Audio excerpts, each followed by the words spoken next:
My name is Ilyse Corbin, and I've spent most of my adult life building things for other people. Quietly, invisibly.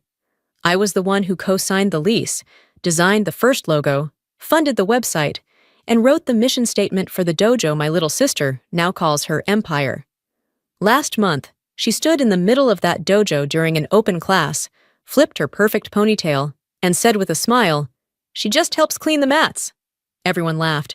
Then her fiancé Cade, black belt, golden boy, local hero, gestured to me in front of the whole room and said, "Every dojo needs a punching bag." Before I could even react, he swept my leg. I hit the mat hard. More laughter. His smirk burned hotter than the bruise blooming on my hip. What they didn't expect was that I got back up. And 14 seconds later, I left him flat on his back, gasping for air, while the class stared in stunned silence. But that moment, the win, the cheer, it wasn't the real story. The real story started long before that. Back when I believed loyalty meant silence. Back when I thought being overlooked was the price of being the dependable one. Back when I still thought they saw me as family. They didn't. And this is how I made sure they'd never forget me again. I was never supposed to be the face of anything. Not in our family, not in business, not even in the photos framed above our mother's mantle. That role belonged to Morena. She was the standout, the one who took up space and sunlight without asking for permission. And I was the one who made sure the roof didn't leak while she danced in the spotlight. When she first came to me about starting her own dojo, she was 23 and full of buzzwords.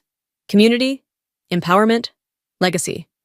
I listened, nodded, and 2 weeks later, I cashed out half my savings to help her secure the space. The landlord wouldn't sign off without credit history and collateral. She had neither. I had both. So I signed. That first winter, we painted the walls ourselves. I traced the Apex logo onto the drywall, using a projector and a roll of painter's tape. She posted selfies in her GI while I adjusted the lighting to make the mats look less gray on camera. Every interview, every press piece, every photo shoot, they were all about Morena. I stayed behind the lens, behind the curtain, where it was easier to be useful and harder to be questioned. I told myself I didn't need the spotlight, that my name on a lease and a tax form was enough, that building something was more important than being seen for it. But the truth is, over time, being erased feels like rot. Quiet, creeping, corrosive. You tell yourself it doesn't matter, until one day, your name isn't even on the emergency contact list for the business you helped open. And you start to wonder if you ever existed in the story at all. The first time Cade humiliated me in class, it wasn't an accident. It was theater, a performance designed not to teach, but to remind everyone of their place. Especially me. It was a Saturday demo class, packed wall to wall with new parents and wide-eyed kids. I was setting up the drink station, smoothing out paper cups that read Coach Morena and Coach Cade in bold black font. There were no cups with my name. There never were. Cade stood in the center of the mat with his usual swagger, all effortless grins and overplayed charm. "Let's demo a reversal," he announced. Then he scanned the room until his eyes locked on me. "Ilyse," he called out like he was selecting a volunteer at a magic show. "Come up and help me out. We'll go easy." I stepped forward slowly, already knowing what was coming. He nodded, then without warning, swept my front leg in a clean takedown. I landed hard. The mat slapped against my back and knocked the air out of my lungs. I heard laughter ripple through the room. Parents, students, even a few staff members. Cade didn't offer a hand. He just turned to the class and said, "See?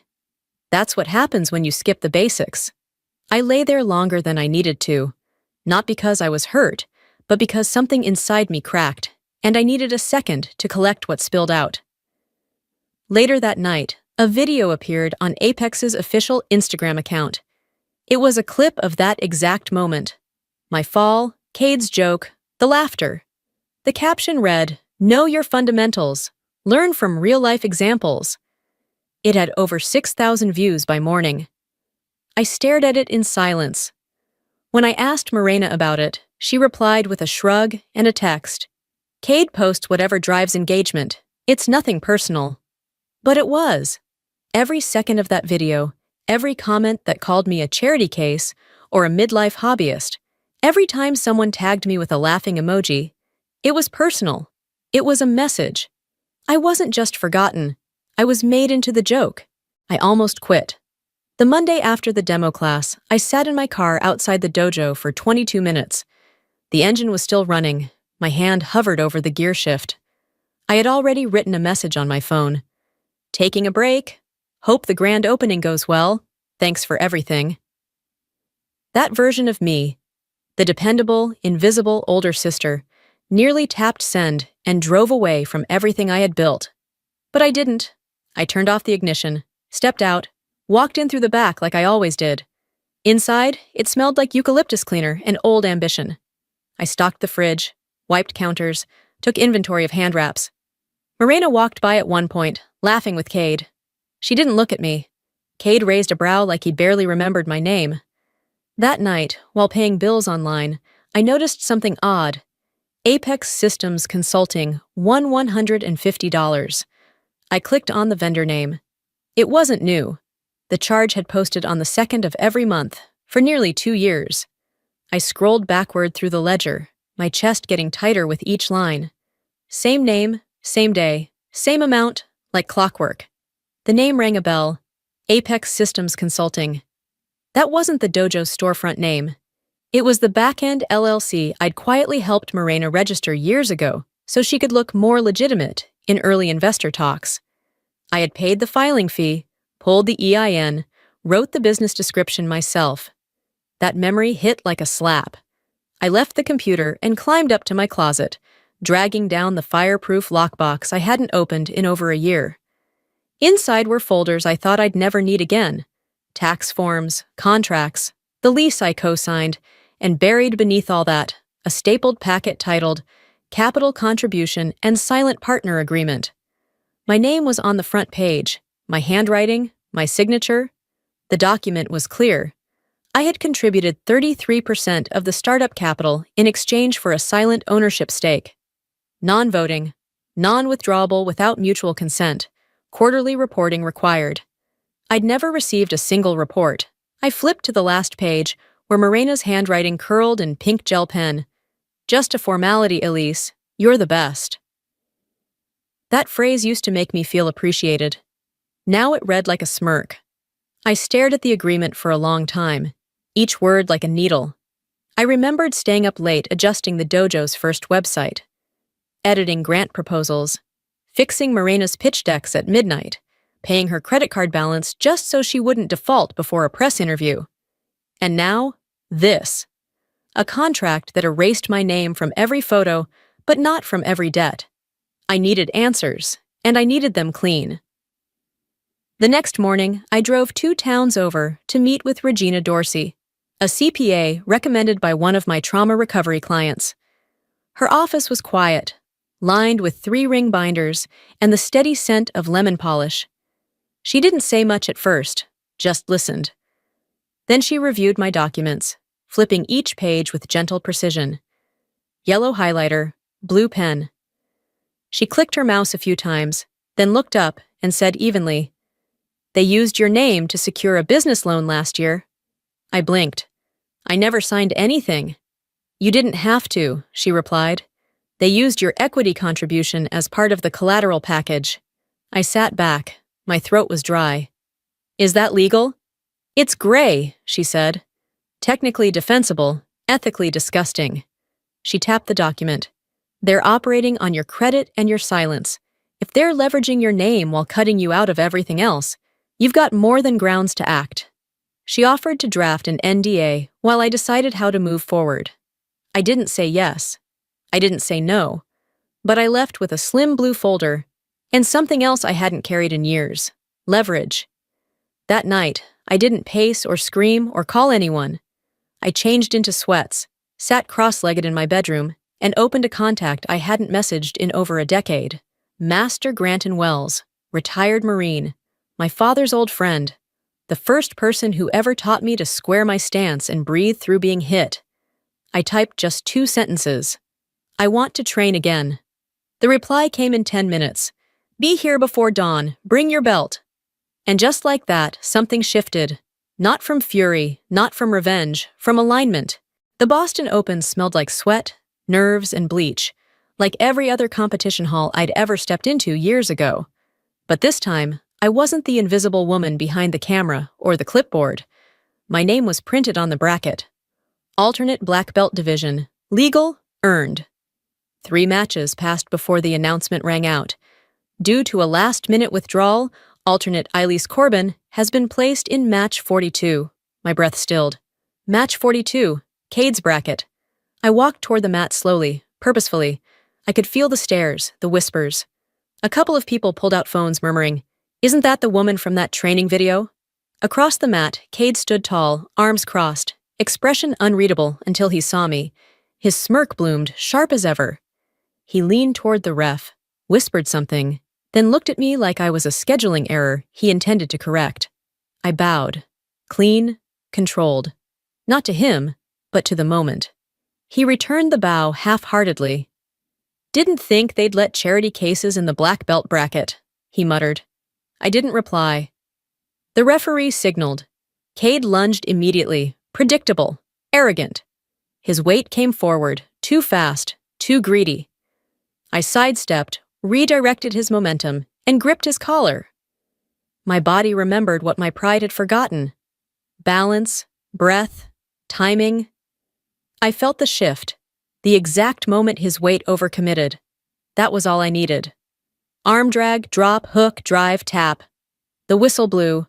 14 seconds. For a full heartbeat, there was only silence, thick and suspended, as if the world had to reboot itself to process what it just witnessed. Then came the clap, slow, then another. Then the hush broke into quiet disbelief. Cade rolled to his knees, chest heaving. He didn't look at me, didn't bow. He stood and walked off the mat, past the official, past the crowd, through the gym doors like a man walking away from his own shadow. I remained kneeling, not out of pain, not for show, just breathing, present. Then I bowed again, this time to the scar I'd carried, the silence I'd swallowed, the version of me that had waited too long to fight back. At the edge of the mat stood Master Wells. He didn't clap, didn't smile, just nodded once and said, "That's what it means to hold your line." Behind him, I saw Morena frozen at the barrier. Her eyes wide, her mouth just barely open like a speech had been ripped from her lips before she could give it. I didn't speak to her. I didn't need to. Instead, I reached into my gym bag and pulled out a gray towel, creased, faded, and still stained faintly with Tiger Balm. The one Cade once threw at my feet like I was there to clean up after him. I walked to the exact spot where he'd swept me in front of the whole class weeks ago, where they laughed, where I fell, where the video went viral. I folded the towel in half, then again, and laid it there, no words, no vengeance, just presence. Then I walked off the mat. The clip of me defeating Cade was everywhere by the next morning, not just on tournament highlight reels, but on martial arts forums, Instagram reels, Reddit threads. Strangers were remixing the video, captioning it with things like 14 seconds of justice, or from punching bag to black belt. I didn't post any of it. I didn't say a word. I let it spread without interference. But I should have known silence would threaten the wrong people. 2 days later, a post appeared on a prominent martial arts board. Manipulated sympathy, manufactured strength. It was a takedown piece, sloppy but loud. The author accused me of playing victim to gain a competitive edge, insinuated I had pulled strings to get into the black belt bracket, called the match orchestrated humiliation. The article was stitched together with freeze frames, out-of-context clips, and captions like, "She milked it. This is what happens when mediocrity meets marketing." I didn't flinch. I didn't even feel anger. Just a cold, steady clarity.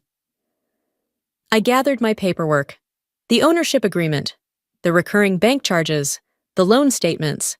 I added my black belt certification, my Marine training credentials, and the official tournament placement letter from the Boston Open.